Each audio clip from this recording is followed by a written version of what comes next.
Okay. Welcome once again to this episode, Real Estate Untangled with the Real Estate Doctor. I welcome you. This is the face of your very humble real estate doctor, Additional Mubarak. I'm always passionate and interested in helping as much people as I can to invest in real estate the right way and as well make consistent, predictable, and constant income doing so. So, welcome to everyone joining us right now. We welcome you. We'll be starting the program shortly, and today's is going to be filled with a lot of information. If you are the person who is interested in acquiring property, if you are the person that has acquired property in the past and you are not doing anything on the property at the moment because of one encumbrances issue or otherwise, this is the time for you to pick up your pen and as well pick up your book to sit down and listen to an expert when it comes to property acquisition. In fact, we have a surveyor as our guest today, an experienced surveyor for over 11 years.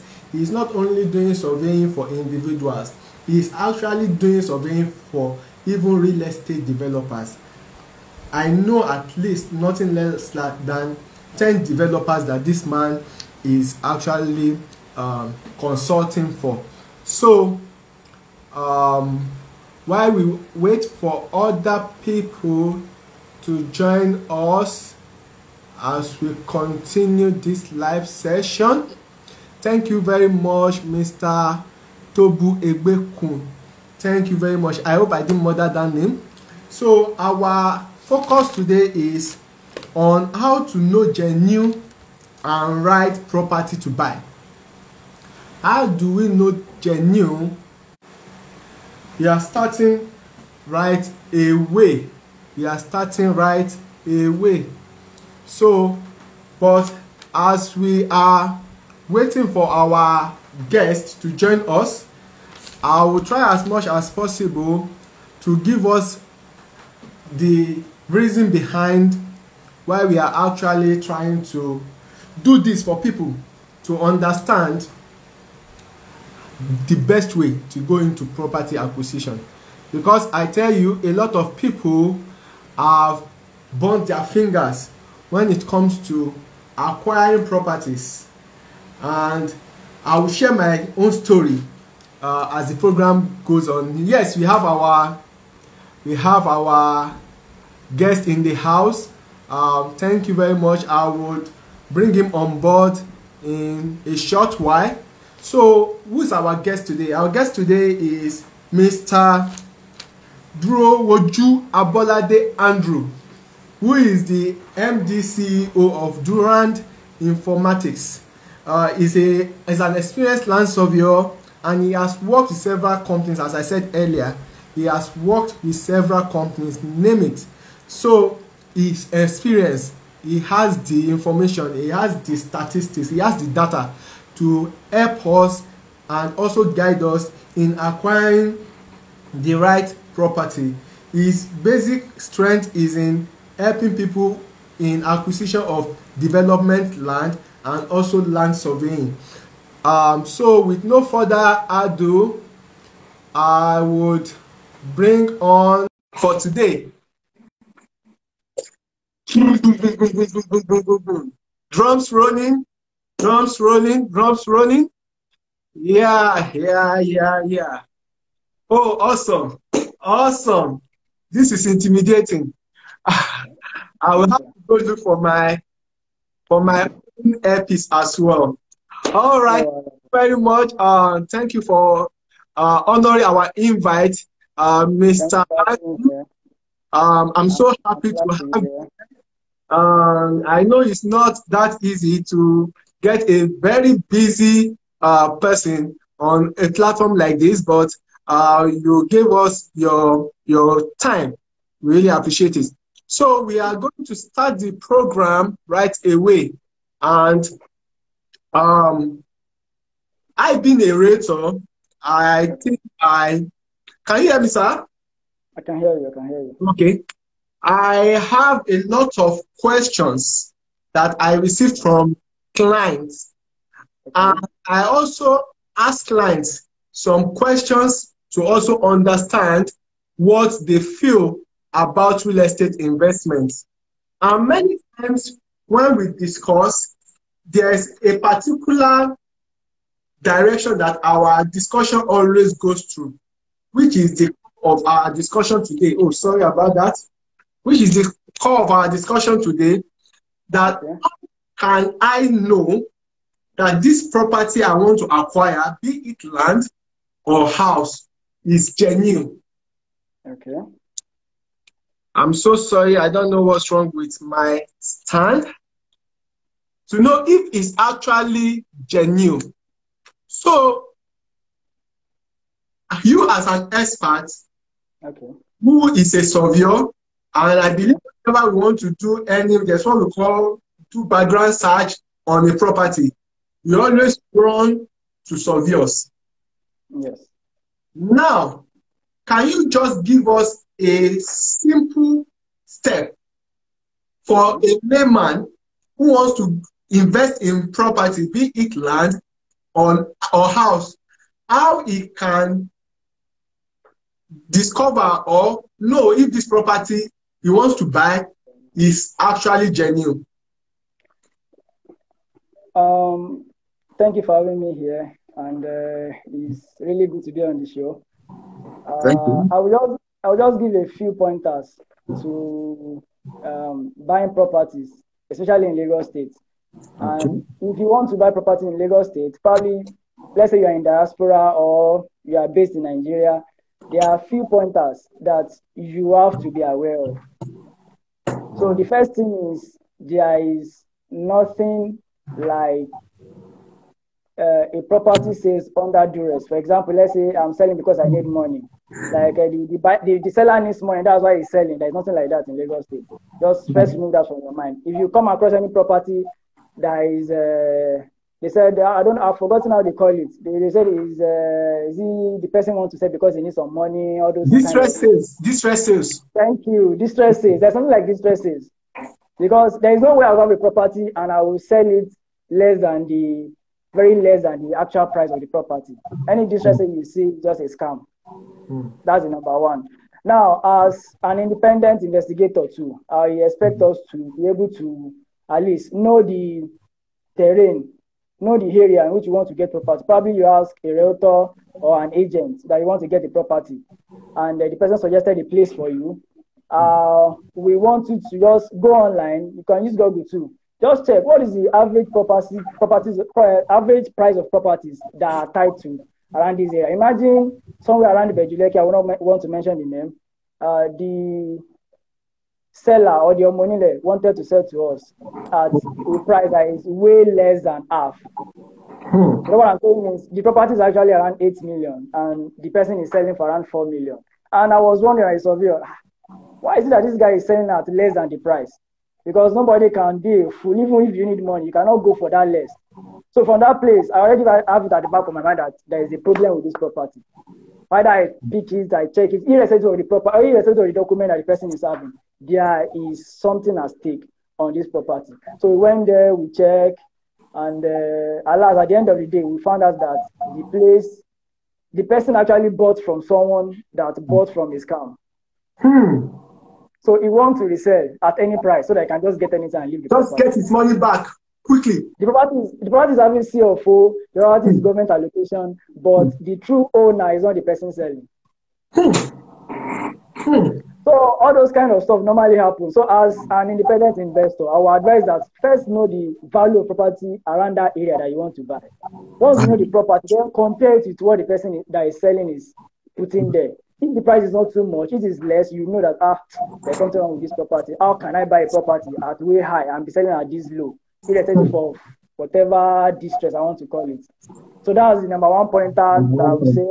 Number one pointer is for you to do research and know the value of surrounding properties in that area.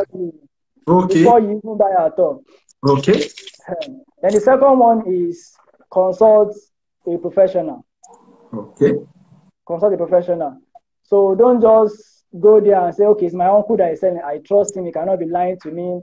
Or I've seen all those things often and often. Even turn to fight. This person is my uncle. Cannot be lying. I say, okay, let me tell you the truth. This property, I mean, this area is actually gazetted, but this particular property is not within the gazette. He said, no, it's within the gazette. Okay, I said, no, wahala. Tell the person to send us the physical planning approval for the building that is on the property. Once we can have it, then we'll know that everything is okay. Before you know it, person started telling stories. They cannot finish the physical planning approval, and because they want to do ratification, because you understand. So before you know it, all the truth will come out. So I would say, apart from your independent investigation that you are doing, consult a professional too, in conjunction, so that you'll be able to be safe and at the same time keep your investments, so that in the future you don't have any problem or any issues with anybody. Okay, consult a professional. Thank you. Yeah. Thank you. Do you have any other guide? The last guide that I would say is just that most people don't really understand it, though it's part of the professional work too. But in case your professional might omit it, it's just that when you are buying a property, there is nothing like the property is not having an existing survey. Because it's common to family land. So I just buy it, I've not done anything there. Okay? How will you buy a property and you not do the even ordinary provisional survey you're supposed to do? If you're buying a property and it's not having an existing survey plan, then you need to be aware of such properties. In fact, you even need to do more investigation concerning the previous owners, because the root title will not be there. There's no way you can link this to that and link that one to that one to know who has what. Okay, thank you very much, sir. I'm trying to understand some things while you talk, because now for layman, people that are not actually into our industry, let me put it that way. You mentioned gazette, you mentioned survey plan, and you also mentioned professional survey plan. That if someone wants to buy a property, you should not even attempt to buy a property that does not have existing survey. I'm still going to come to the terminologies you just used. But I would like to ask that there are some properties that people buy from the so-called Omonile. And most of these properties, this Omonile will ask you that, okay, we don't have the survey. Do the survey yourself. They will call it virgin land. That's what they always say, is a virgin land. Okay, you be the one to do the survey, and they will now remove the cost of that survey from the price you are going to pay them. I don't know if you get what I'm saying. So are you saying those kind of properties too are not good to buy? I'm not saying they are not good to buy. I'm just saying that virtually 99% of the families that are selling land will have consulted a surveyor to do a sponsorship survey for them before now. So if the family take it to a land and say it's not having an existing survey, there is 80% possibility that they are lying. Because it's an avenue for them to actually get money without selling. That's sponsorship for survey. They do it. Every family do it. So if a family in this recent age is telling you that they are not having a survey, you need to be aware of that family. Awesome. Thank you very much, sir. Please, our audience, if you have any question, kindly drop it in the comment section so that we can pick those questions for our guests to help us in understanding them better. All right. Thank you very much, Sylvia Andrew. You mentioned earlier on that we have what we call survey, and I believe I'm talking to a surveyor. But please make me understand firstly who a surveyor is. Okay. Then a surveyor, in quotes, is a person that is empowered according to the Constitution, Cap 194 of the Federal Republic of Nigeria, to carry out a property survey in any part of Nigeria. And the surveys that a registered surveyor carried out can be used as a tender in the court of law. What I'm saying is, if you have issues with your property and maybe there is we call it a dispute survey. So if there is a dispute on the land, the survey can be used as a tender in the court, as a document, official document in the court. You understand? So if it's not something carried out by a registered surveyor, you cannot tender it at the court. It's just void. Okay, that means we also have registered surveyor. And we have unregistered surveyor. We have quacks. So how am I going to know that, okay, this survey I want to use is actually, because you are actually driving me to that place now, is a registered surveyor. Do they put it on their face, or is it by their title, or how are we going to know that, okay, this is a registered surveyor? There's no title to it. It's not like you see that this person is a registered surveyor. But in surveying, we have what we call the professional surveyors, and we have registered surveyors. Because there is CADA to surveying. You know, we have technologists. It's a surveyor too. We have technicians. They are surveyor too. Then we have a registered surveyor. So we have CADAs. So from stage 1 to stage 2 to stage 3, but all of them are in the same body. So I can be a professional surveyor and not registered. It's possible. So that's just how the thing looks like. So you can be a professional surveyor and you're not yet registered. And you can be registered. Once you're registered, you're a professional. Okay. Well, you're supposed to, I think being a registered surveyor is the top hierarchy. Yes, so those are because I always say that you need a surveyor stamp. Are those the ones that always have that stamp, or what do they call it? The ones that always have this stamp on. They call it C. Yes, C. So the thing is, being registered in quotes has to do with Surveyors Council of Nigeria, and Surveyors Council of Nigeria is just like a government body, not professional body. Now we have professional body as a surveyor, we have the government body as a surveyor. So the government body believe that is only a professional that has undergone their own exam that they can say, okay, I trust you that you can do a good work. So if you have not gone through the government body exam, you cannot do a government survey, a survey that government will recognize. Let me call it like that. But in the normal realm, everybody is a surveyor. So far, you are a professional. Okay, awesome. Okay, thank you very much. Now, do you understand who a surveyor is, who a registered surveyor is? We also have the other cadres, as you just mentioned, and the technologists. We also have the technicians and so. But in this case, I think we also have land surveyors, we have estate surveyors, and that one is in terms of what you study in school. Okay. Not the professional body of land surveying. Now we have quantity surveyors, we have estate surveyors. We are on the same faculty, but different departments. Okay. All right. Let us streamline into our major topic today. We are still going to discuss more on how to know a genuine and right property to buy, because that's our core discussion strength. But earlier on, you mentioned that for you to actually process your title, for you to even settle disputes in court, you must have what is called a survey plan. And I understand that survey plans are actually being gotten from a service of a surveyor, a land surveyor. So what are the processes of getting a survey plan, and how do one get a survey plan for his property? Having seen the property, inspected the property, or first of all, let me just put it this way. To buy a property, what is the work of a survey plan? In buying a property. In buying a property. Yes. The work of the survey plan. The survey plan show you the boundary, like the demarcation of your land. Okay. The length, the breadth. That's when it comes to cadastral surveying. We have several aspects of surveying. So we have mining survey, we have cadastral survey, we have We have hydrographic survey too. So when it comes to cadastral survey, it's just anything on the surface of the earth. That's what you are dealing with. Because you are buying a property from it doesn't mean you can mine there.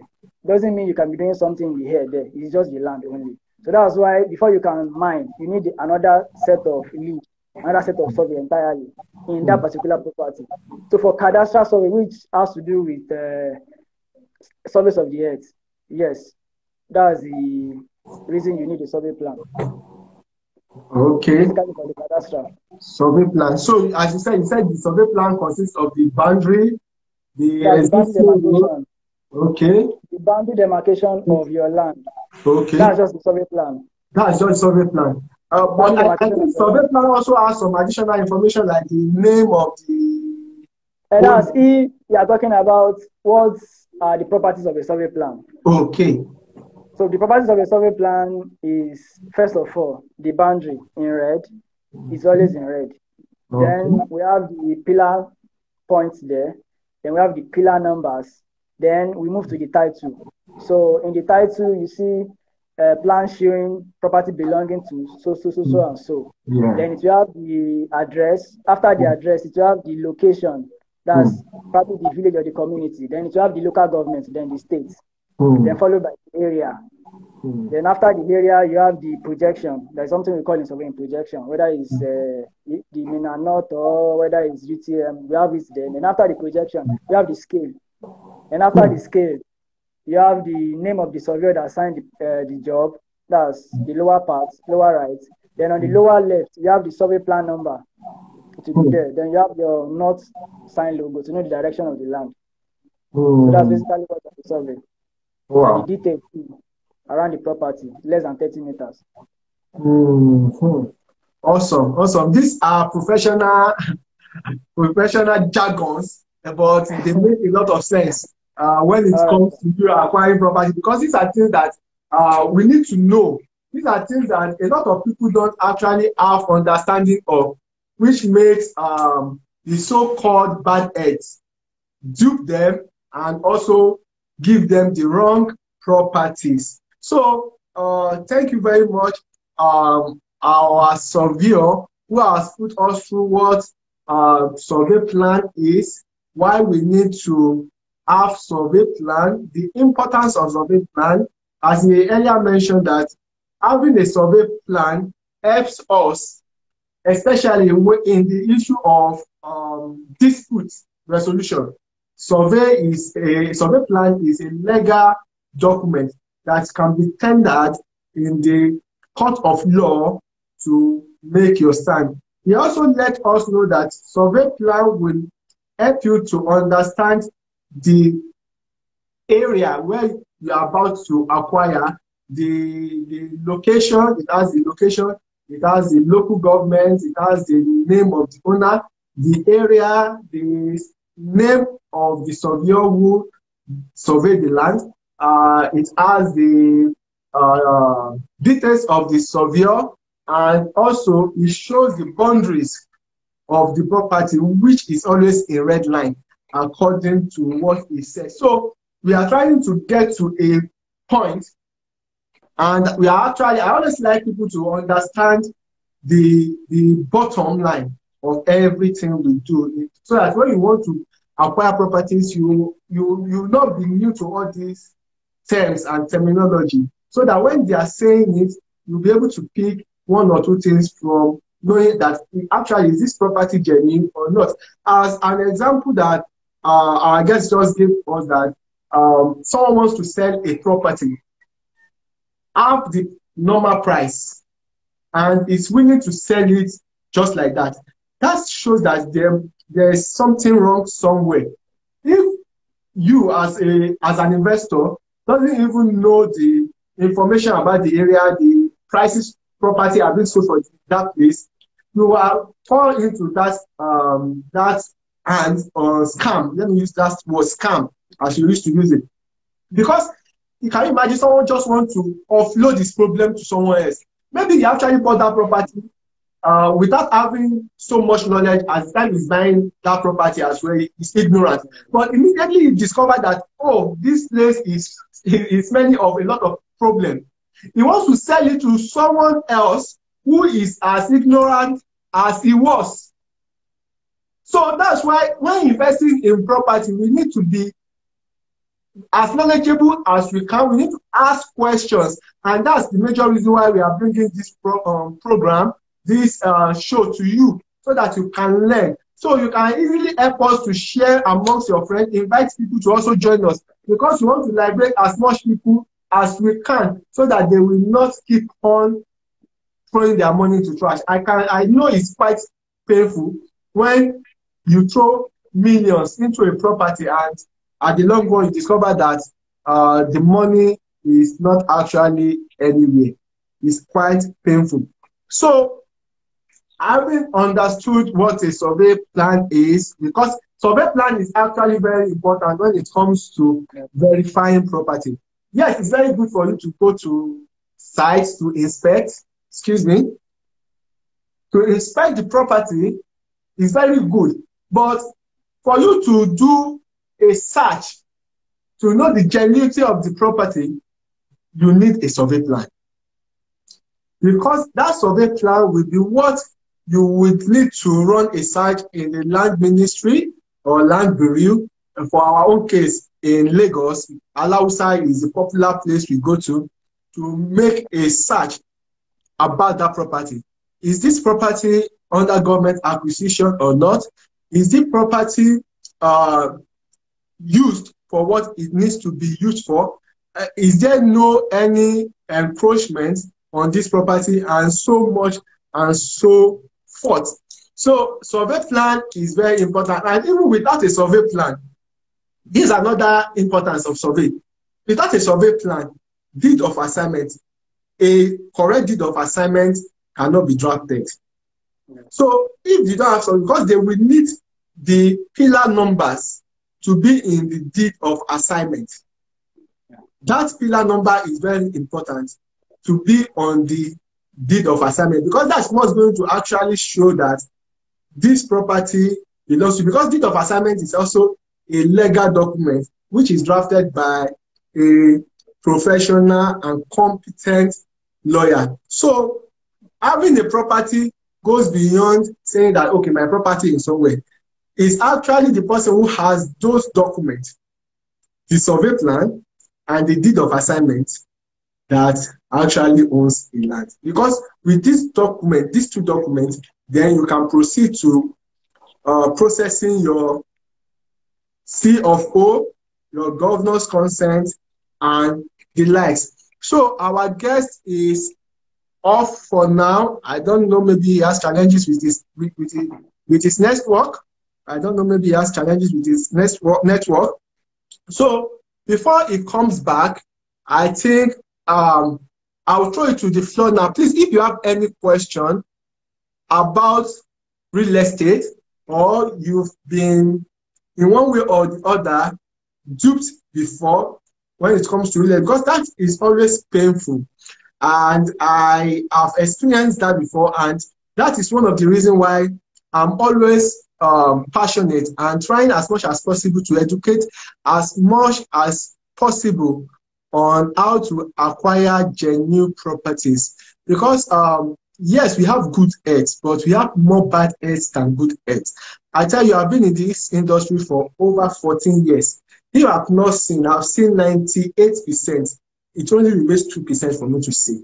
So out of this 98%, I can tell you a lot of things that we have experienced from this so-called fraudster. So how can you know from a mile land scammers, fraudsters, fake agents, fake realtors, fake real estate development companies, and as well fake properties? Because not all properties are genuine, and when there's genuine, there's fake. When there's fake, there's genuine. So I'm always passionate to give people information, especially people that have interest in investing in real estate, because we all know that real estate is so important and is actually the best place you can put your hard-earned money. Because real estate, everybody is involved in real estate. There's no how you want to tell me. There's no what, I don't know what you want to tell me that you are not in one way or the other using real estate. For example, where I am right now is on the land, it's real estate. Where you are, I know you are not on air. If you are on air, you are still standing on someone's land. And there's what you call, what do you now call it? Once you have the land, you have the airspace. Yeah, airspace. So in one way or the other, you are involved in real estate. So we have to take this very important. So thank you very much, Mr. Andrews, Mr. Andrew, and welcome back. So going forward, you mentioned that we have what we call professional survey. And there's this term that a lot of people always misuse or misquote, which I want you to help us make sense of. Yes, we have professional survey. There's this particular survey that is very popular. People will tell you that red survey. Red survey. And does it have red survey? And some people always acclaim that to color. That maybe the color of that survey is red. You know? So I would want you to help us make sense of it. Do we have any survey called red survey? Yes, we know that there's professional survey. You let us know what professional survey is and what a registered survey is. But some people used to put out registered red, and some will say recorded survey. So please help us make sense of these jargons. Okay. First of all, it's not really a jargon. It's just professional terms. Okay, professional terms, yeah. Yes. That'd be better. Yes. The provisional surveys. In fact, that's the first step to every survey you want to do. There is no way you can register a survey in Surveyor General's office without having a provisional survey. So let me just give you the steps to a registered survey. So once you have the steps, then you know where the registered survey comes in, where the provisional survey comes in, and where the record copy, in quotes, comes in. So the first steps in registering the survey is to go and do the measurements. You know, they measure the land, you know the size, then you collect the names. That's the name of the owner, the area, the title, and everything. You collect it. And once you collect it, the next step is we have what you call the scale of fee in Lagos State and also other states in Nigeria. So the scale of fee is what you use in charging the title. So what I'm saying is, if let's say you have a 2 plots of land measuring 600 square meters, the scale of fee will tell you the price per square meter for that particular property. And inside the scale of fee, we have what we call the mandatory payments, MDS. So the MDS is what you remit directly to Alausa. If without remitting the MDS, you cannot have the pillar numbers. So the MDS is money for the pillar numbers actually. So once you pay the money into the account, designated account, then you will now use that provisional survey that you have done before to apply. Because what happens is there is this issue in other states of the federation where the Surveyor General will give numbers, pillar numbers, we call it SOCON numbers, Surveyors Council of Nigeria numbers, to surveyors in advance. At the end of the day, the surveyors will use the numbers for like 20 jobs, one number for like 20 jobs. So they realize that this thing might cause problem in Lagos. So they say, okay, the only time we give you number is when you submit a provisional survey for the plot.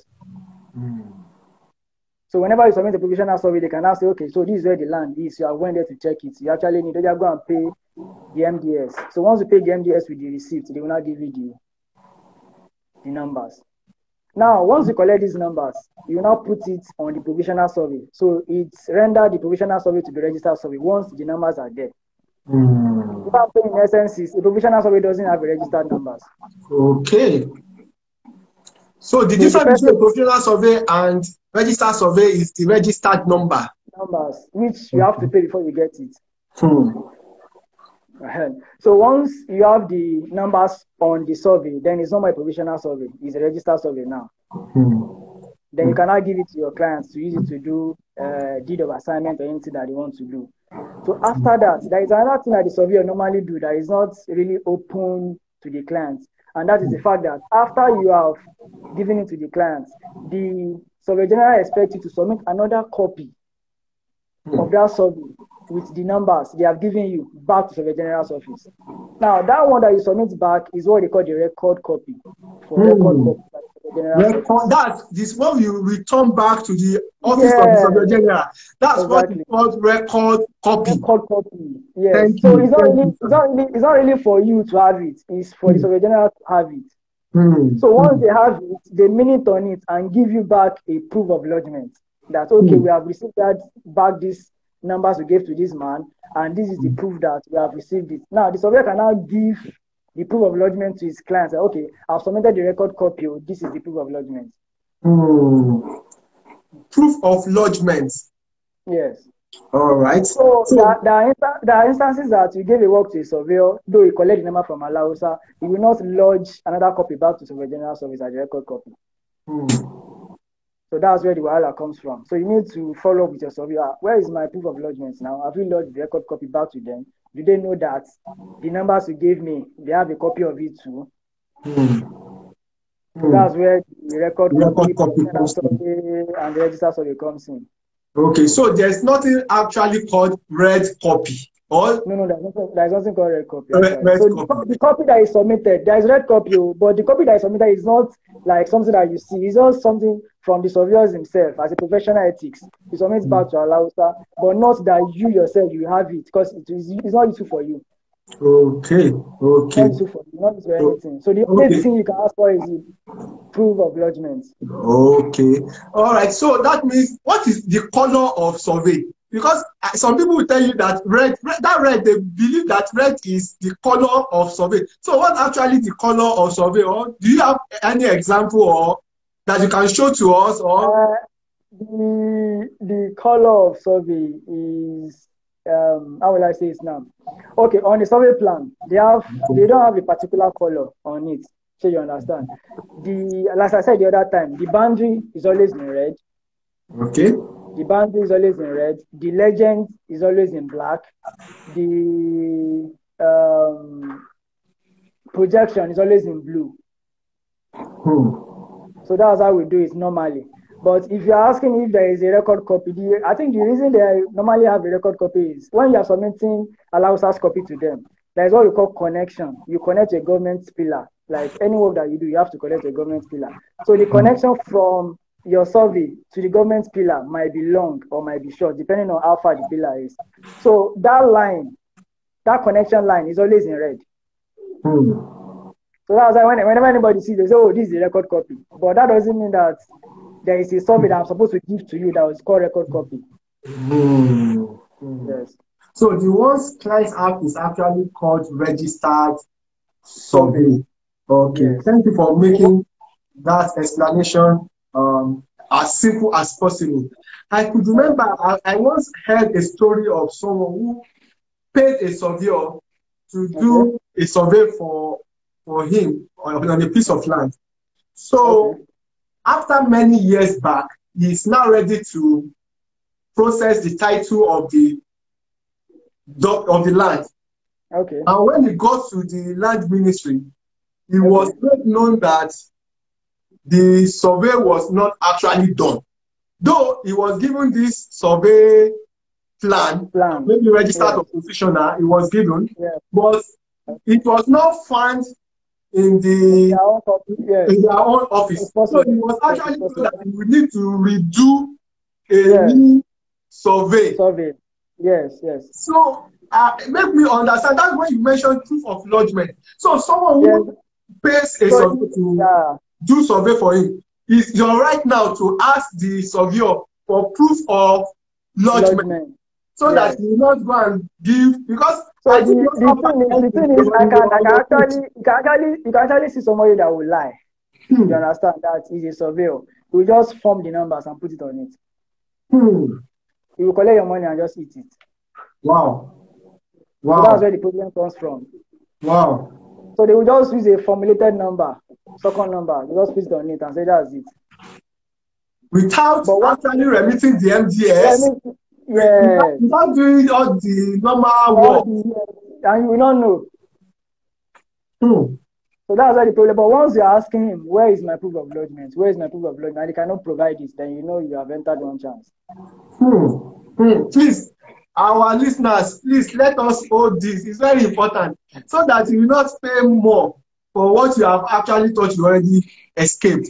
Because it was very painful when I heard this story from the person it happened to.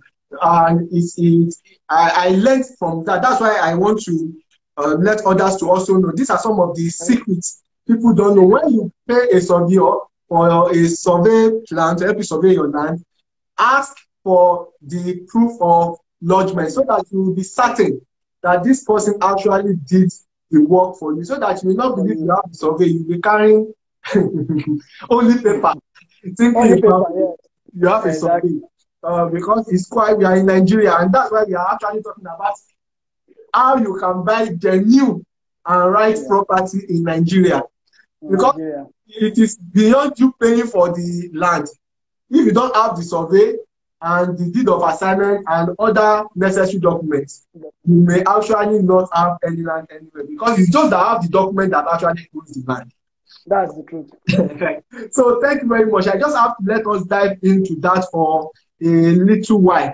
So we have understood what a registered survey is, a professional survey is, and also what recorded survey or record survey means. So now, sir, as a rater, I want to say this for people to learn.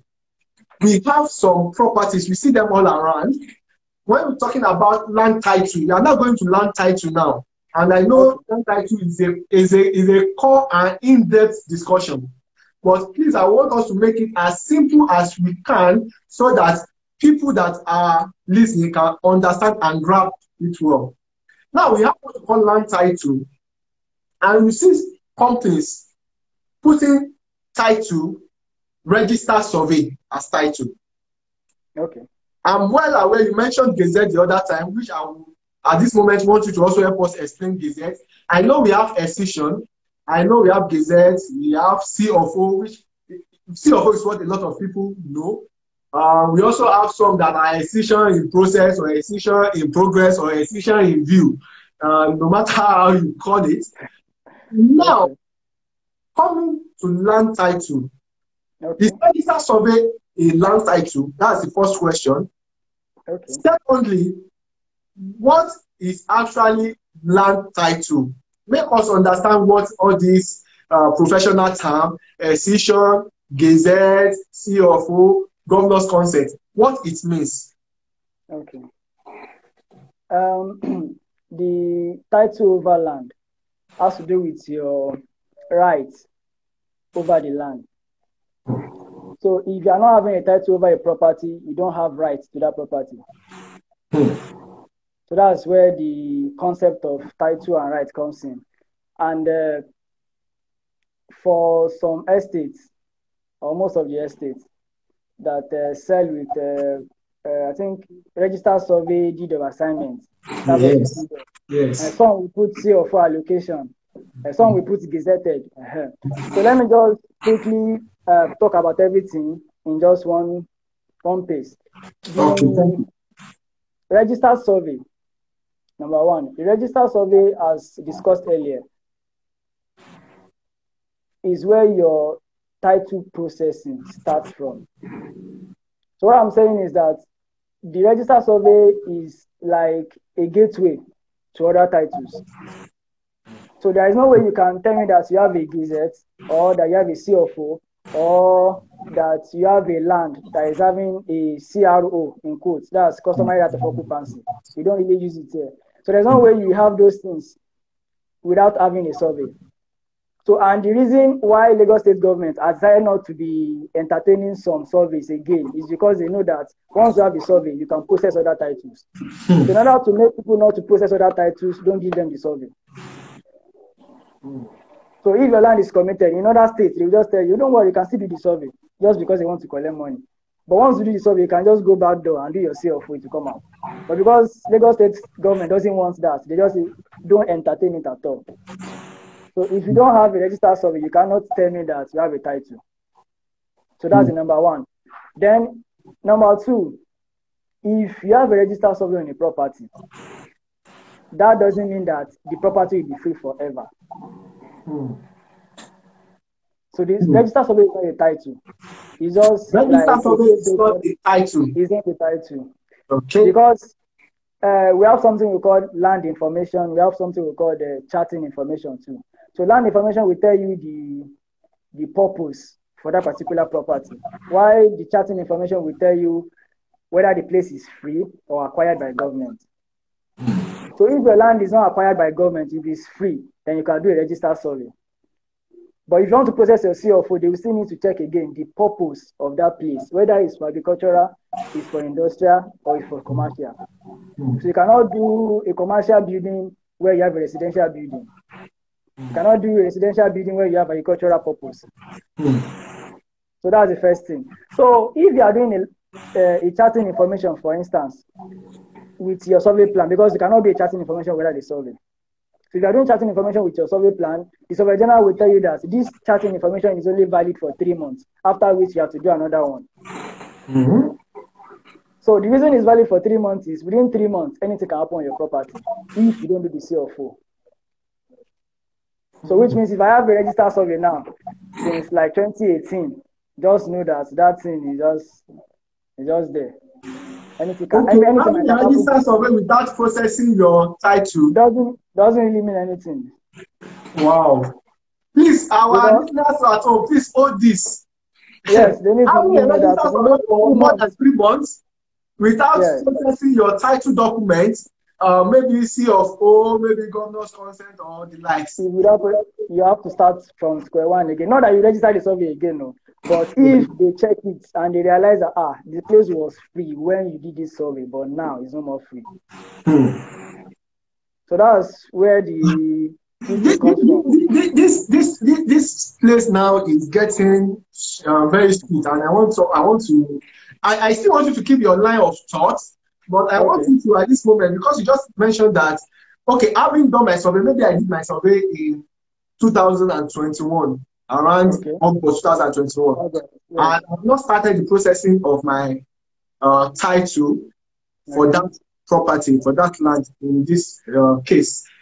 So you said maybe the land was free that time. And now when I come in 2022 February, the land is not free again. Yeah, it's possible. What can make a land from free to not free, or from not free to free? Please help me make sense of it, sir. The truth is, nobody has title to any land in Lagos State.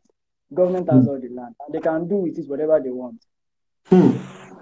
So what I'm saying is, somebody can just come, a developer like you, can just come and say, sir, Mr. Governor, I need this land here, and I'll pay you anything that you want for it. You say, okay, what do you want to use this for? I want to do a residential building just to help people in Lagos State to get more residential apartment and all. They say, okay, that's a good development. Okay, don't worry, we'll give you a location there. Because they don't know you are there. Like, they don't know officially that you are there. What you have is just a gateway to other titles. You are not using the gateway for anything. You have not even entered the gate. You are just at the gate. So they will not know whether somebody is having property there or whether somebody has done survey there. They will just allocate. And but before you know, you start demolishing your buildings and the rest. So whenever you do a survey, just always go forward and process other titles. There have been instances like that at lands that we were processing a document, CFO. The land is gazetted actually. So when we got to the issue of giving us the assessment, that's how much the person will pay for the CFO. And we check it, and the person said that the price is much, you cannot afford this now, that you have to wait. They waited for like 4 months. So when he wanted to continue, they said, no, you have to go and do charting information again. To be sure this land is not free. Wow. So that was when I realized that in Lagos State, anything can happen within 3 months. Awesome.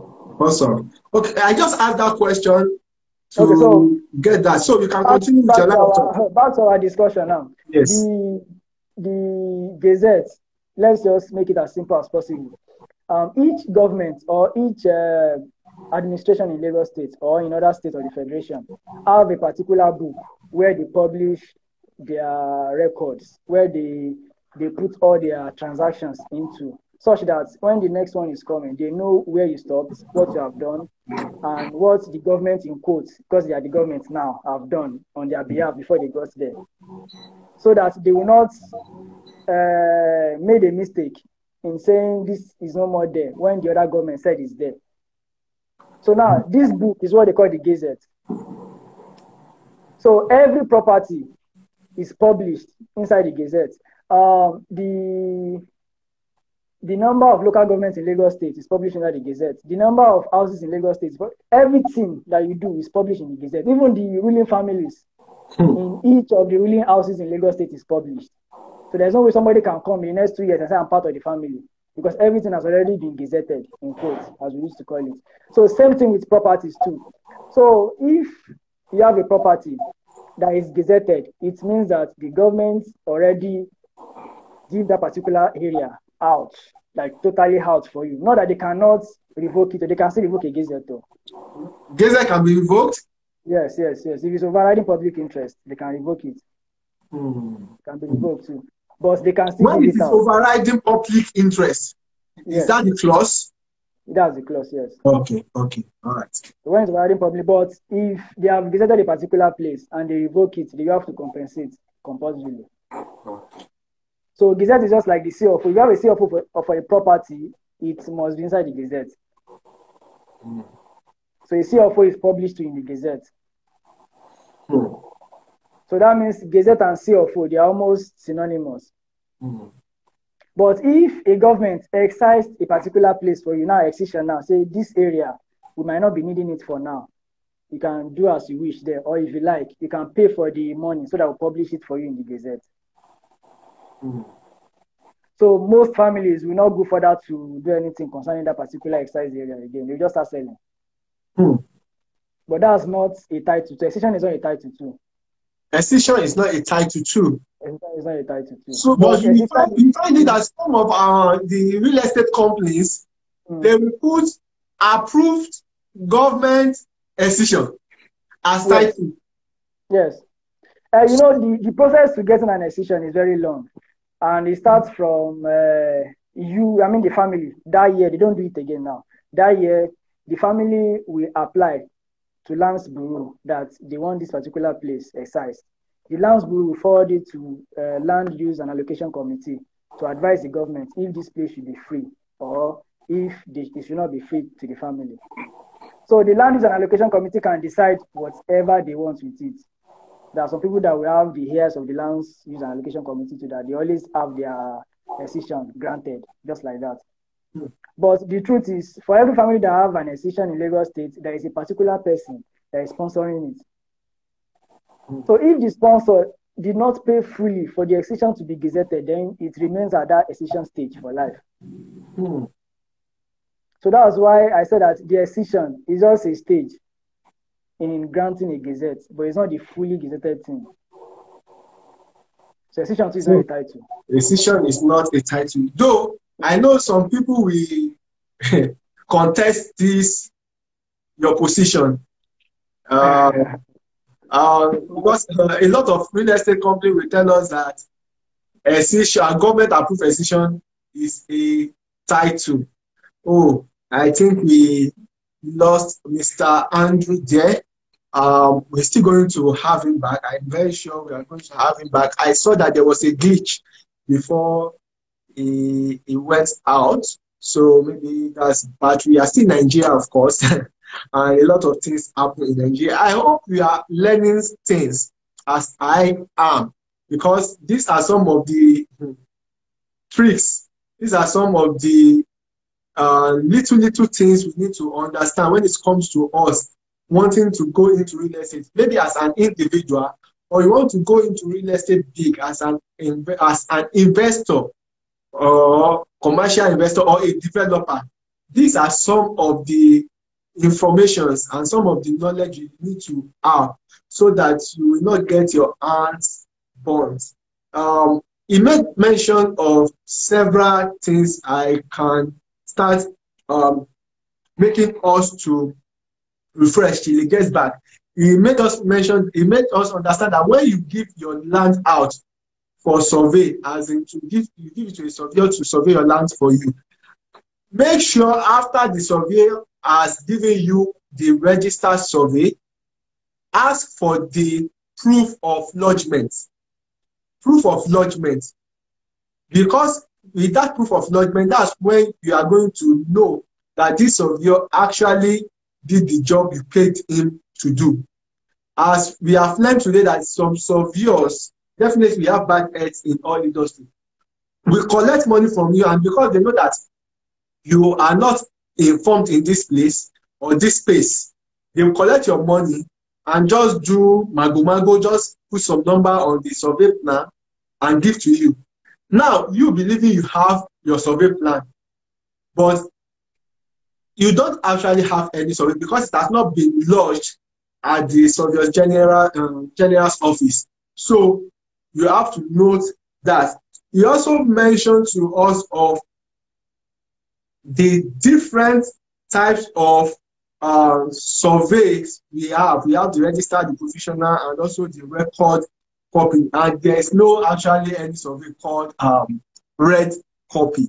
The red simply means the recorded copy, record copy, or registered copy. It can be like a short form of registered or record copy. That's what people call red copy. And they let us know that even the record copy is always submitted. Nobody can actually cite it. It's just there for record purpose, as the name implies, record copy. So I think we have our guest back in now. So he was just trying to let us know that register survey is not a title. I know most people will just be hearing that today. You have to know that register survey is not a title. Accession is not also a title. In fact, we have some cases where I'm going to ask him now to help us make sense of it. We have accession in progress. We have accession in process. We have accession in view. I'm very sure a lot of us will have heard all these professional terms. And it makes mention that accession itself is not a title. It's just a status of the process of getting title for the land, which is Gazette, and also CFO Governor's Consent. Welcome back, Mr. Andrew. I'm just trying to make our listeners understand from where we missed you. So you're trying to make us understand what decision is, and I said a lot of people are still going to contest that your position, because most time we see several companies, I mean renowned, popular companies, put on their flyers, signposts, or advertorial materials that this land title is government approved accession, or some we use accession, and in fact we have accession block and accession file number, all these things. Now you mention that accession is not a title. While keeping that thought of your line of thought, make us understand also what are these accession in view, accession in process, and accession in progress, and also as you're explaining forward what Gazette, CFO, and governor consent also means. Thank you, sir. So as I was saying the other time, the process in getting a Gazette is you apply to the lands, then the land submit it to the Land Use and Allocation Committee. So what's happened at the Land Use and Allocation Committee is that once you submit, because you submit, normally you submit it with a particular survey done by you, I mean the family now, the community now, to Land Use and Allocation Committee. So what they will now do, let's say you submit, let's say 500 acres or 500 hectares. Let's put it like that. So the Land Use and Allocation Committee will forward that survey via a memo to Surveyor General's office that go and confirm if this family actually have this land they are laying claim into. So the Surveyor General will now go to the site, do the whole survey, and check if the land is actually there and if it's actually up to what the family submitted. So once they check, once the Surveyor General check, you have already gotten to like 60% of the stage for getting a Gazette already. So the Surveyor General will now do a document. They call it village accession document. They will put it there. Government of Lagos State, a social village accession, they will now submit it to the Land Use and Allocation Committee. What most people now do is they will now request for these accession documents from Surveyor General and be using it to sell directly like that. So the document get to the Land Use and Allocation Committee, they will now decide, out of these 100 hectares, how many do you want to give to the family or the community? So let's say they decide to give the family or the community 30 hectares from the land. Now, these 30 hectares will be given to the family as the approved accession. The other 470 hectares, they will put accession block layout on it. Accession block layout? Yes, that's what we put on it by the Land Use Allocation Committee. So which means this particular side is for you. This other side is for us to decide whatever we want to do with it. So that's where the accession block layout comes in. Okay.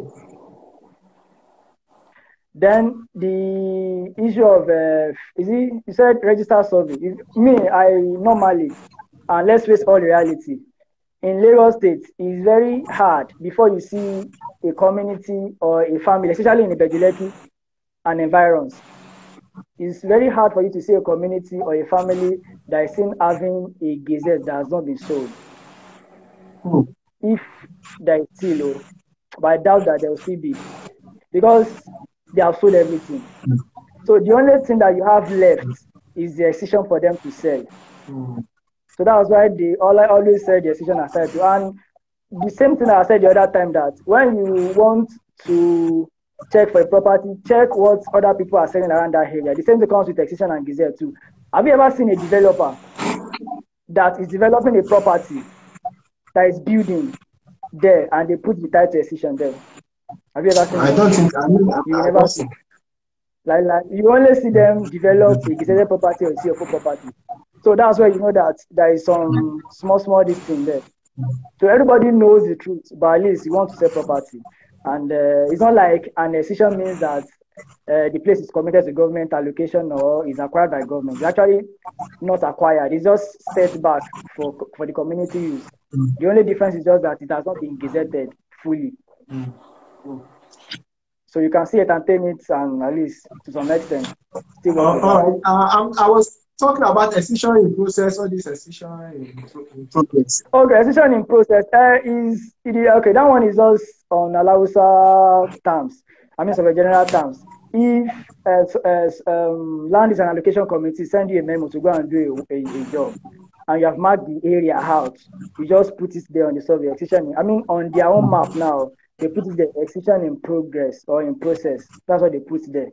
So when the accession has been approved, you put the accession name there, the plan number, and the size. They will put it there. But if it has not been approved, you only say accession in process there. But I want to throw this question to you now, and I know a lot of people listen to us now they ask and want to ask the question: is it advisable? Okay. Because now we are talking about buying a genuine and the right property. Is it advisable for someone to buy? Which of these is advisable for someone to buy out of what this title you've mentioned? And which one will you say that we should not even get close to buying? The one that is not excised, I would say you should not go close to it and buy.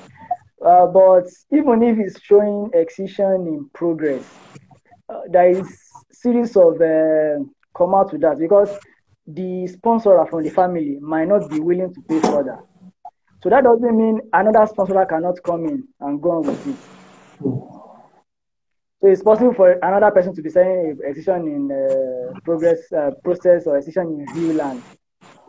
You understand? It's possible, but it does have this. But for a private investor that is not planning to have any trouble, just go for the approved accession and leave the rest. Okay. So it's safe to buy Gazette, it's safe to buy CFO, it's safe to buy government consent, but accession in US, you wouldn't advise people to. We find that a lot of companies, just of recent though, we realize that Lagos government is actually frowning against people selling such kind of land title. But in the past, a lot of people were selling this land so highly, and I think they are always more cheap. They are cheap property, let me say very cheap.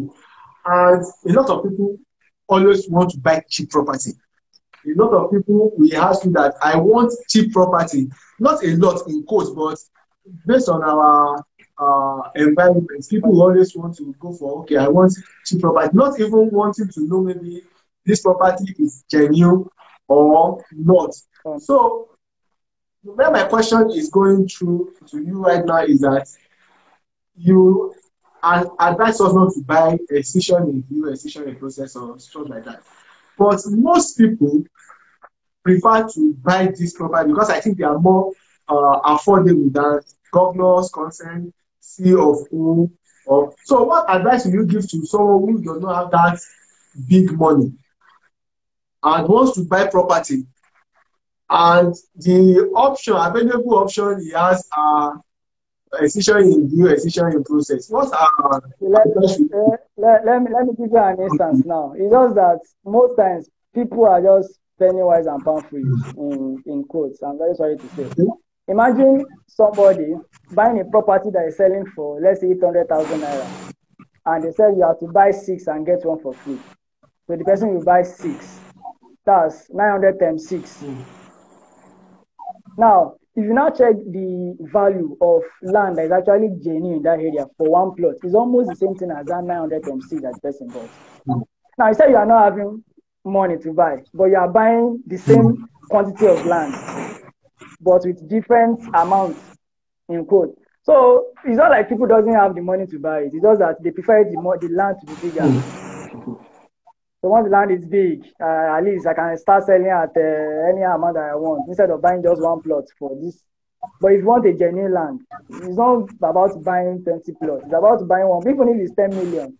You know, especially in Lagos State, you have very high return on investment. So even if you buy 10 million, you can have like 2, 3, 4 million on it, and they said that one is okay. But people want, something that is very good. They can sell like 2, 3, 4, 5 plots out of it. And in the process, you are buying something that is permitted.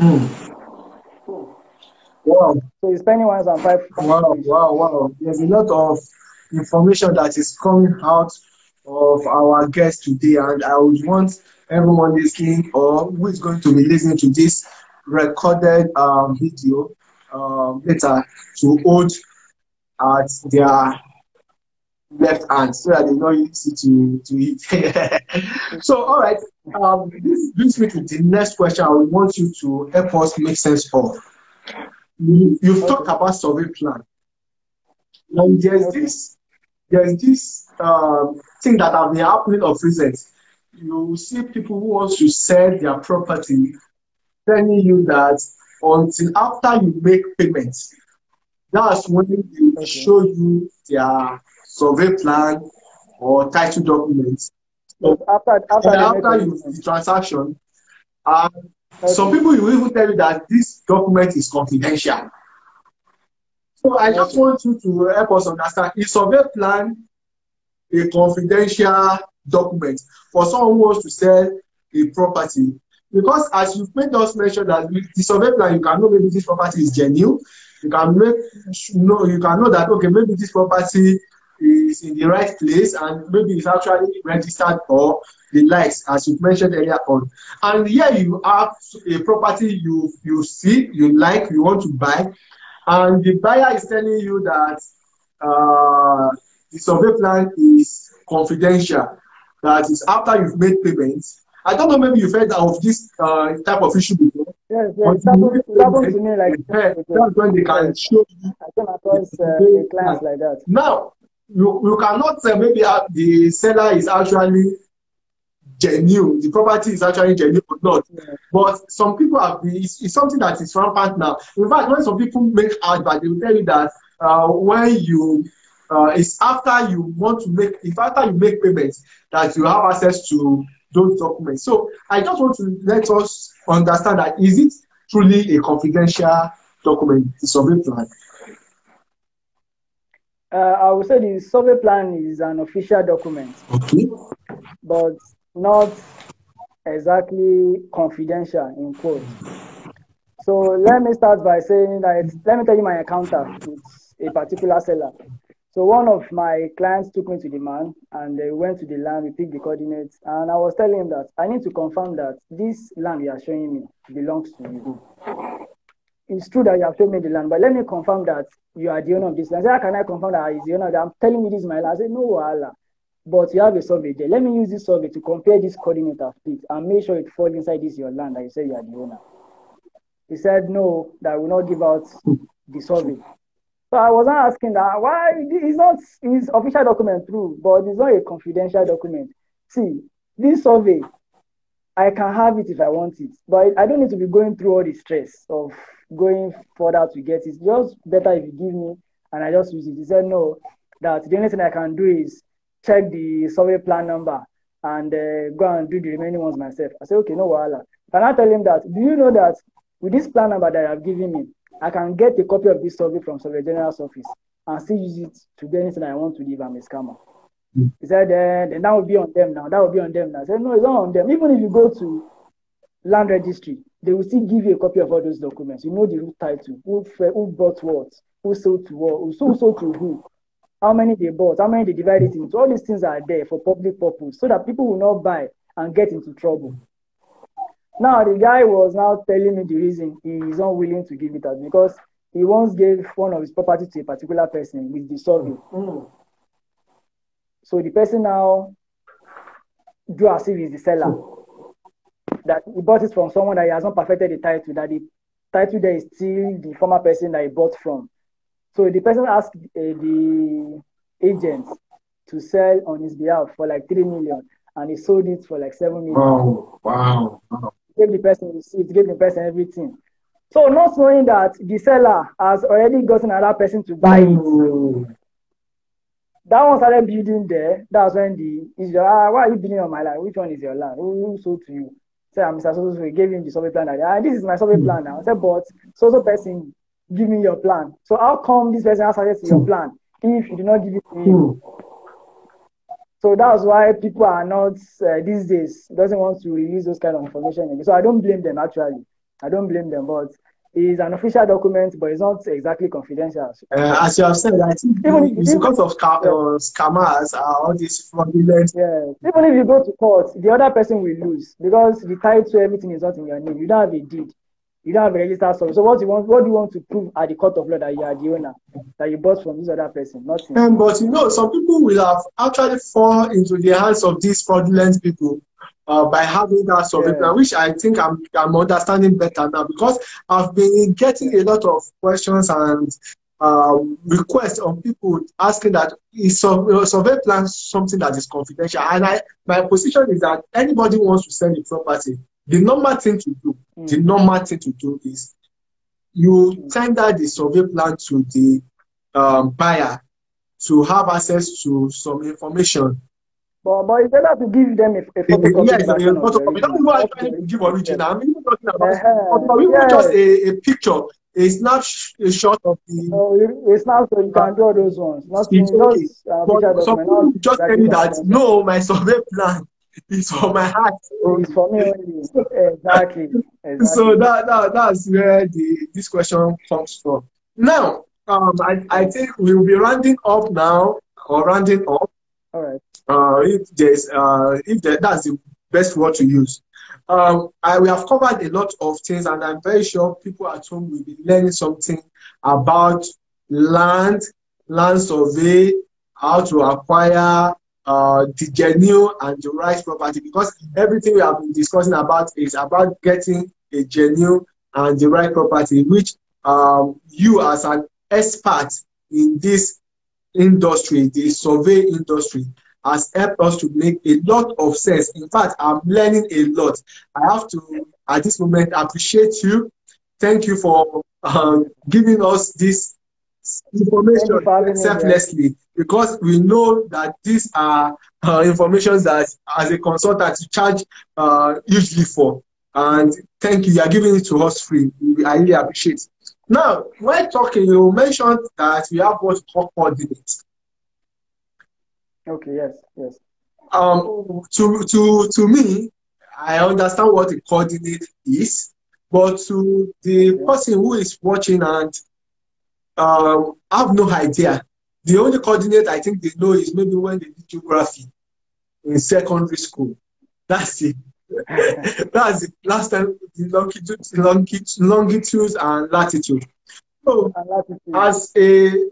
as an expert, help us understand, because people will say, pick coordinate on site. When you pick coordinate, you go to the land ministry, you run a search with the coordinates and the likes.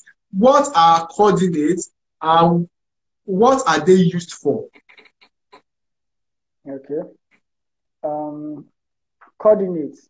Let me just give the theoretical explanation Right. or definition of coordinates. Coordinates are a set of values that accurately and briefly describe the position of a property or the position of a point on the surface of the earth. So every coordinate that you pick is only unique to that particular point. It cannot be two, it cannot be three. Just that point can only have it on the surface of the earth. So let's say I want to come to your house or your office like now, and I don't want you to give me any direction. I don't want you to say, once you get to Awuyaya or once you get to Aja, take a bus to so place. From that place, you walk 200 meters inside, then you turn to your left. From that place, you take another offset of 50 meters. Then from that place, you now locate the land you are talking about at an angle. If you don't want all those ones, I can just give you just a point like this, palm, and you get there without asking anybody. Awesome. So that's How what. can, I think, okay, I'm with you. I can see the network glitching. Okay, Yes, I'm with you, sir. yes. Okay, so that's what the coordinates are for. So you can just get there without asking any question. Oh. So you can just get there without asking anybody anything, without asking any question. So that's what the coordinates are. Just set of values that describe a position accurately but briefly. So That's why you can be here now. We want to go to a particular office one for a real estate office. They will just share you a link. If you check your Google links, you will see the coordinates there, distance or longitude and latitude, just values only, describing where you are going, and it will take you to that particular place without asking anybody. Oh, wow. Wow. So what it means is that if I come to your land and pick coordinates, that coordinate that I picked is only for your land. It cannot be for any other place in this world. So that's the primary identifier that we surveyors that we use in knowing where we are and where we are chatting. So thank you. Another great explanation. Coordinate. I now understand. No two lands can have the same coordinate. A coordinate is just a point. And in that coordinate, I think the numbers are always you have the way they always write that. Eastern and Not meter or Eastern and northeast. east. Yeah. Eastern and northeast. But the measurement is in meters. The measurement is in meters. Oh, awesome. Yeah. All right. Thank you very much. And I think this discussion has already done justice to our topic, how to know genuine and right property to buy. And knowing about genuine and right property starts from doing your due diligence on the land, which starts from picking coordinates, the survey plan, and running a search. Yes. Now, we've discussed a lot, and for the purpose of someone who this is the first time of buying a property, he doesn't want to miss it. The person doesn't want to get it wrong, because we have experiences of, I know statistically it's been said that out of every 10 Nigerians, 7 have had experiences of being duped or scammed by omonile or quack agents. We have 7 out of 10. So for that person who wants to go into investing in real estate, as we all already know that real estate is profitable, real estate is assured. Real estate is guaranteed. Yes. It's not affected by market forces. Even if there's any shaking, your land will always and always hedge against devaluation or inflation. We don't know And that real inflation. estate is one thing you should have in your portfolio so that you can have rest of Yes. mind. When everything is Mind. going down, real estate is not going down. If it's not going up, definitely it Going still up. remains. It's going up. Going up. It It's cannot be always at the even same going place. up. So for that person who is now thinking of, okay, I have this fund and I want to invest in real estate, maybe buy land or buy house, or be Okay. it commercial or residential, and I don't want to get it wrong. How can we Okay. confirm that a property is genuine or fake?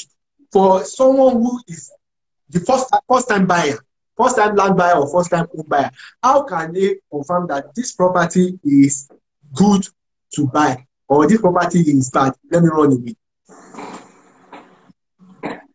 If you are new to the real estate business, or you are new to property acquisition business, I will advise that you get all the professionals needed for your acquisition, because there is an instance of a mama just last week. She just came back. She's a nurse. She retired in Canada, and she just got back from Canada, and she wanted to get a property in Beachwood, around Beachwood. And she called me that somebody gave her my number. Okay, I said, no, let's go and check the property. So she took me to two properties. The first one that we checked is inside an estate, also behind Beachwood. And she said she wants to start building. And I look around, though the property is having CFO, it's having CFO.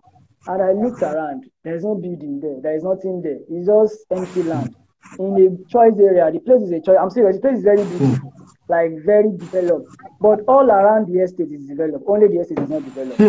So I asked the seller that don't be annoyed though. Why is it that you have not started building here? Like at least the gatehouse, you have a security that will be always there for anybody to check. He said, no, that one is not a problem now. And there is this cooperative that bought like 100 plus there. They are the one that they are waiting for. Just say all those things. Don't know wahala.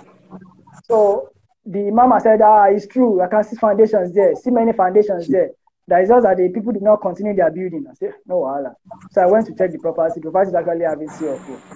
But I called the mama again. The mama, this is a retirement money. Normally, I would just keep quiet and advise you that this is what I find on the place. So then I'll just leave you like that. You decide for yourself whether you want to continue to buy or not.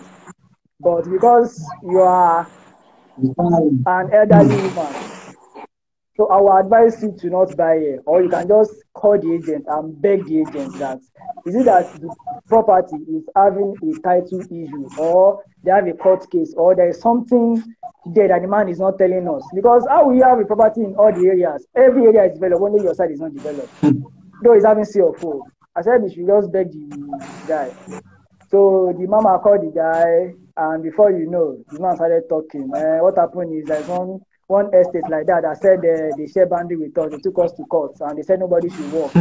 But we have sorted it out too. We have sorted it out. Everything is okay now. Mama, you can buy. And I was just laughing. So the man was not like, hey, this thing is true. How did you know that there is issue on the land? I said, no, once you enter a particular area, you know the atmosphere, you know how it looks like. So if you want to get the property as a first-time buyer, I will advise you to always go to professionals. Let them have their own special look at that particular property for you, because there are many things you might not be seeing. You are used to because there's a thin line between genuine and bad property. A thin line. Which only professionals can very thin line. Can see exactly. Which only they can see. Once you see it, you already know. The same thing happened to another one she took me to. That one said, this land, actually, mama, I don't want to sell it, but the price I want to sell it is 9 million. And if you are really serious, you pay the money by tomorrow, I can leave it for you. So he was just talking confidently. So I went to check the land. The land is actually good, having CFO, as he said. But the only problem is the man's name is not the one on the survey. It's his brother's name, and his brother is not in Nigeria. Okay? I said, mama, this one is good, though. You can buy it, but I will advise you to get a lawyer so that the lawyer will tell you what to do. So when she called the lawyer asked the man to submit power of attorney for him to be able to sell. The man got the power of attorney in less than 6 hours. I said, Mama, don't buy again. She said, why? How can you get power of attorney in less than 6 hours? The man is not in Nigeria, for God's sake. Is it a photocopy document that is doing or what? And she was like, and that's true. What if it's not even the brother that signed? What if the brother is not even aware that he wants to sell the property? So all those things are something that you might not know as a first-time buyer. So it's always good to consult the professional, as I said earlier. Don't go there alone. Always have a third eye to look at it. Awesome. What you just explained now made me remember the last time we had on this series, we had a lawyer in our last discussion. Okay. And in fact, what you just narrated now was exactly what he said, because I found out that buying a property, you need a team. Even if you have experience or you are new, you still need a team, because you are not in the field, and those in the field are the ones seeing different tricks and acts that are things that are happening in the industry. And the lawyer made mention that if you want to buy a property, you need to first of all have a realtor, maybe a real estate consultant, who will help you in identifying a property that will suit your needs and your wants. Because a lot of people will tell you that I want this property here and this is what I have. But after asking them several questions, you discover that what they want is not actually what they are telling you. They don't really know what they want. But that's just by the way. You need a realtor to help you understand when you can get a property that will yield you that return on investment you want, or a property that will serve the purpose you want to buy or acquire in the first place. You also need a service of a surveyor. As you have explained, that one is not, it cannot be overemphasized. You need the service of a surveyor. And you just mentioned it now as a surveyor that you also need a lawyer to help you understand some hidden things. Though the land from the surveyor angle, the two lands you checked, they found out to be good. But in this case now, to be on the safer place, you need the service of a good lawyer. Because if you have not asked further, or if you have not informed the service of a lawyer, the woman will actually pay for that property. And in the future, she's going to face a lot of drama. So, for a first-time buyer or a return buyer, you have to have a good and experienced realtor. You have to have a surveyor. You have to have a lawyer in your team. It works, and don't say that you are going to pay all these people. The truth of the matter is no amount you pay. No amount you pay to get a property is too much. Because if you buy the property and at the long run you have problem, you will spend more or lose all. So it's always better for you to pay little and have all your property in the right place. So thank you very much, sir. I really appreciate that, your level of thought. Now, to my last question. This will be my last question, though. Please, if you are if you are with us and you would like to ask your question, you can also drop it in the comment section so that I can ask. But this is my last question. From experience, we always know that we have homogeneous and we have real estate companies. In fact, these days we have more real estate companies that you can't top 10. We have over 1,000 real estate companies. And we can understand that we have huge housing deficits in Nigeria that only the government, the truth of the matter is only the government cannot bridge that gap of housing deficits. So we need more people to come in. And a lot of people are coming in. Now, we have a lot of these developers. Left, right, before you wake up, you see this one banner, you see another office, on your radio, on your TV, see adverts left and right. Now, I'm not talking about I'm not talking about real estate developers. Buying a property from a surveyor's point of angle now, buying a property from real estate developers, and you don't want to miss it. I know this question will be similar to buying from Omoniless too, but I'm just trying to address it because most people now prefer to buy properties from real estate development companies, having the belief that yes, these people have name, these people they have layout for their estate, they have the setup is nice, and you can sue them, they can sue you, they are easier to pay to, unlike someone that you can pay to and tomorrow now they disappear. Now, as from a surveyor's angle and an experience surveyor, I know that you work with a lot of real estate development companies as a consultant to them.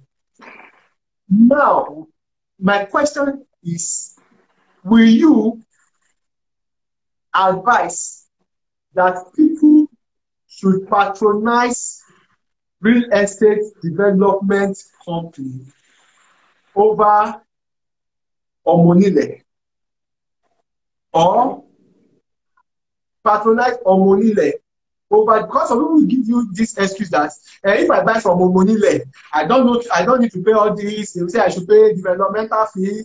The price will be lower too. But if I buy from Omonile, I just pay them the land fee, land and stuff, and that's all. So, as a surveyor now, I want you to bring a perspective of a surveyor. Which one will you advise people to buy from? Let's say company to buy from. The truth is, in Lagos State of today, there is no way.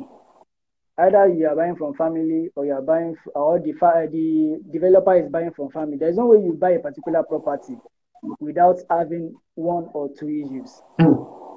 There is no way. At the end of the day, you might even end up paying more than the estate.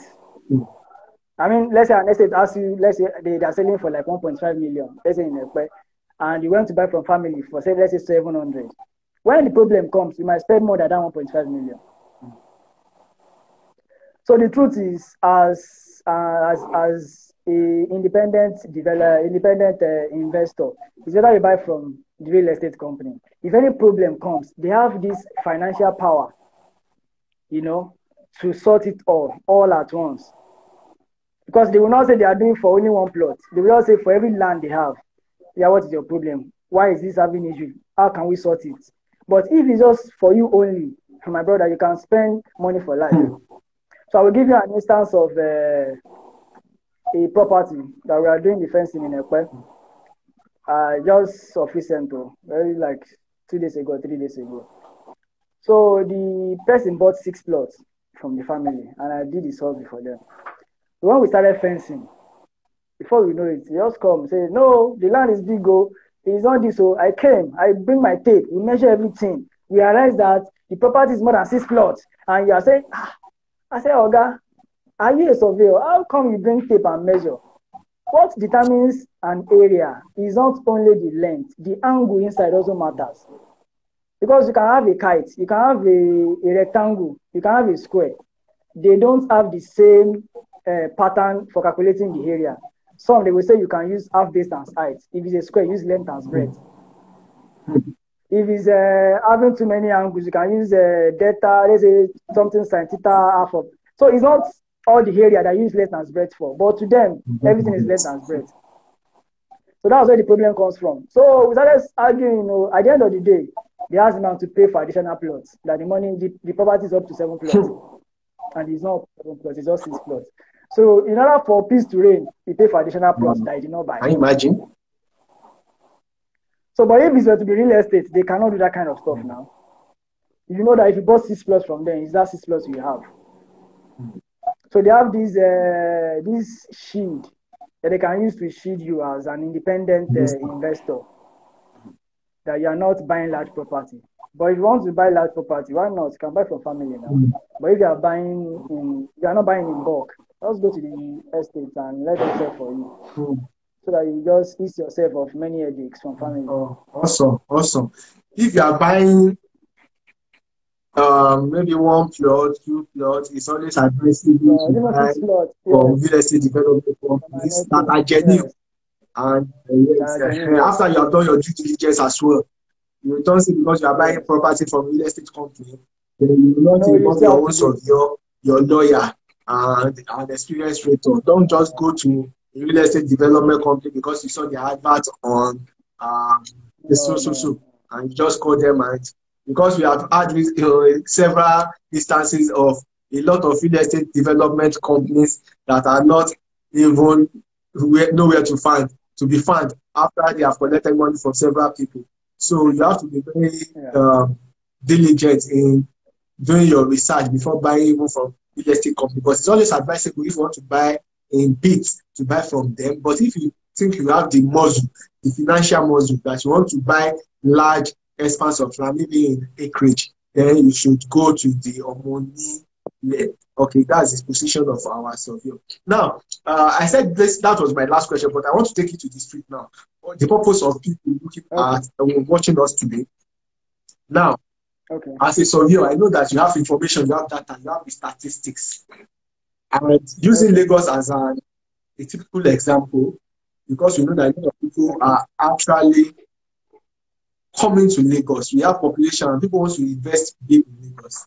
I want you to give us like your own view, places and locations that people should think of investing for, maybe land banking, for huge return on investment in Lagos. Where are the places that you will advise that, okay, put your money, maybe because of the projects that are coming, or maybe because of the information you have, so that this will be a bonus. I know these are in-house information, but I just want you to give us that bonus for someone who is there now and thinking of, I want to buy a property, and I want to buy a property in places that will give me rest of mind and also give me high return on my investment in the shortest possible time. Just give us an understanding of places that you would recommend people to buy in. Currently in Lagos, there are several areas in Lagos that you can buy actually. And there are also several areas that is having many issues. And part of these areas is Ibejuleki. So I want to say Ibejuleki, but these days I'm shifting my interest from that particular area, because as a surveyor, if somebody asks me, like, I want to buy a property and I want Ibejuleki, I will say, okay, it's either you buy from somebody that has bought before, but not from family in Ibejuleki, because family doesn't have land again in Ibejuleki that is good, in quotes, that is free. So if you want to buy land in Ibejuleki, it's better you bought from somebody that has bought before and is having his title there, because there will be a lot of issues around that Ibejuleki when that refinery opens. Because people will start coming back to claim their land, and that's when you know who gets what. Even families that have sold and resell, that's when you find out that, hey, this thing that I bought here is Wahala. But people still like to go to Ibejuleki. But where you have an economic explosion now is majorly Ekwe. And the advantage that the Ekwe is having is because it has not been designated fully as an urban area compared to Ibejuleki, where all the area is committed. Even if the property is free in Ibejuleki, it's still committed to an acquisition because it's an urban area and government wants to plan the whole area. But Ibejuleki, Ekwe is not an urban area. Ibejuleki has already become an urban. Yeah, it's an urban area. They have master plan for Ibejuleki. They have master plan for Ekwe too, but it's not fully into use now. So come to Ekwe, look for a good land that is freehold and mostly residential. If you cannot get a residential, if they said it's for agricultural purpose, also have it at the back of your mind that you will need to change the purpose later. But at least the fact that it's not a government acquisition is a bonus for you. Then even if you want to buy in Ibejuleki, I would say you can go to that from that Eleko junction inside to the right, that Eleko beach side down. You can still get some properties there. Maybe a little from family that you can buy. I think it's still available around that side if you know the right people. Then there is another developing area now. It's immediately after Ekpe toll gate. That is the next destination for any developer because Ekpe is almost sold out. That's the truth. Ekpe is almost sold out. So if you want to invest, go to that area and buy. They are still selling land as low as 150K there. Wow. The same thing that happened to Ekpe like 2 years ago. In fact, it amazes me that 2 years ago we were still selling land in Ekpe for 250,000. But as at before you will see a property of 1 million in Ekpe, it will be very difficult. Very difficult. Yeah, so you can go to that area now and invest hugely. Let the estate come to you and buy it too. Okay. So you just heard it now. Ekpe is promising. In fact, the last time I checked, we have people selling a plot in Ekpe for as high as 30 million naira per plot. That is a point that people were buying for 150,000 to 50,000 just 2 years ago.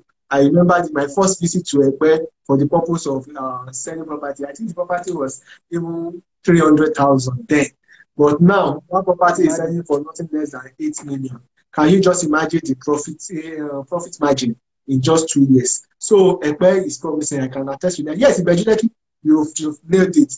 If you want to buy any property in Bejuleki at this moment, do more due diligence, as in do more due diligence. And the new place after the toll gate, I think that's another place for you to land bank, especially if you are interested in buying for future purpose. Okay, at this moment, I would like to appreciate. It's been a wonderful time. Thank you, sir. In fact, I've learned more. Really, this is like a school to me, school of real estate. So I've learned more than I even expected, and I'm very sure people also watching this have learned, and they will know the right thing to do. So in case people want to buy, I want to buy property, I'm not in Nigeria or I'm in Nigeria, I need a surveyor to help me to do due diligence on this property, as you have done for the retired lawyers all the way from Canada. And people want to reach out to you, they need your service. I'm very sure most people watching this will need your service because we need to get it right. I'm tired of hearing stories of I've been duped, I'm afraid of buying property. My uncle, last year, he bought property and we found out that the person who sold for us is not the right owner. I bought property that they gave me A, and later on I was posted to B to start my, several stories. And that's why I'm so passionate about helping people as much as I can. If I cannot give them the money, I should be able to help them with the knowledge so that they can now use that knowledge to get it right themselves.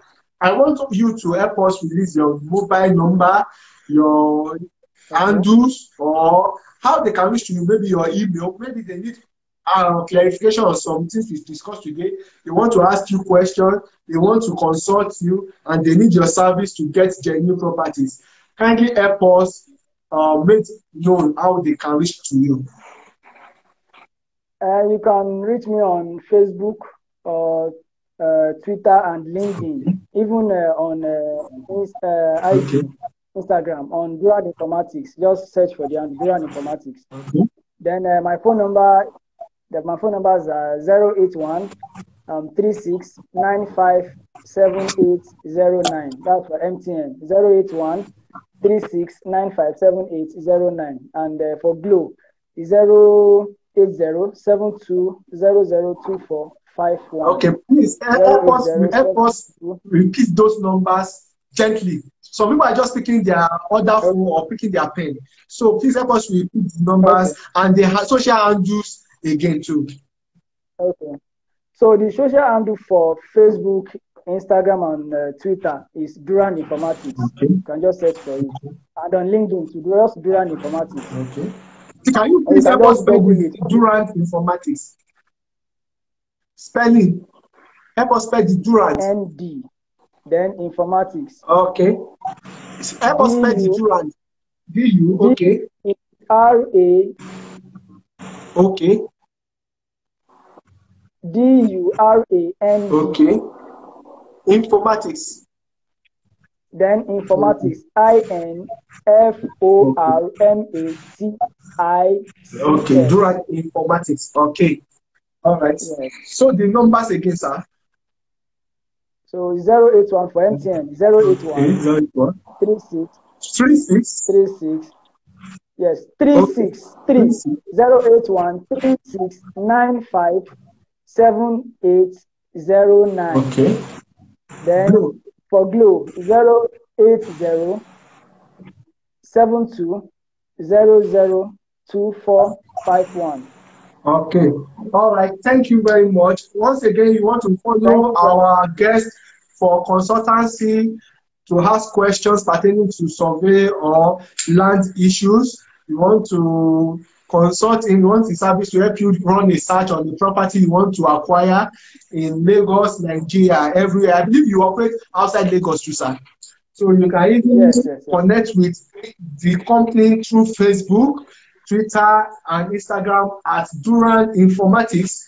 Durand spelled DURAND, Informatics INFORMATICS. And you can also reach to him on the phone number 081 36 95 7809. 081 36 957809, and also the Glow. The other alternative line is 080 72 002451. 080 72 002451. Thank you so much for spending almost 2 hours with us and giving us back information that will help us make the right decision when it comes to property acquisition. Thank you so much, sir. Really appreciate you. Thank you for having me. I really appreciate it. All right, you're welcome. You can just exit now so that we'll see your next face next time. All right, thank you very much, everyone that has joined this episode. We have been able to trash the topic: how to know genuine and right property to buy in Lagos, Nigeria. And I'm very sure we've learned 1 or 2 things, and as well we'll be able to utilize this information. Okay, at this moment I will have to say my bye and goodbye, though it's always painful to say goodbye, but I know if you say goodbye, definitely we'll come back next time to talk on another interesting, entertaining, and informative topic that will help you make the best decision when it comes to real estate investment in Nigeria. I remain my humble self, Accession Mubarak, popularly called the Real Estate Doctor. And I'm called the Real Estate Doctor because I'm always available to help you solve all the real estate challenges or pains you may have or you are avoiding in the future. So you can also reach to me through my social handle at Memories Female Properties, or you can easily reach to me on 080-6614-3574, 080-6614-3574.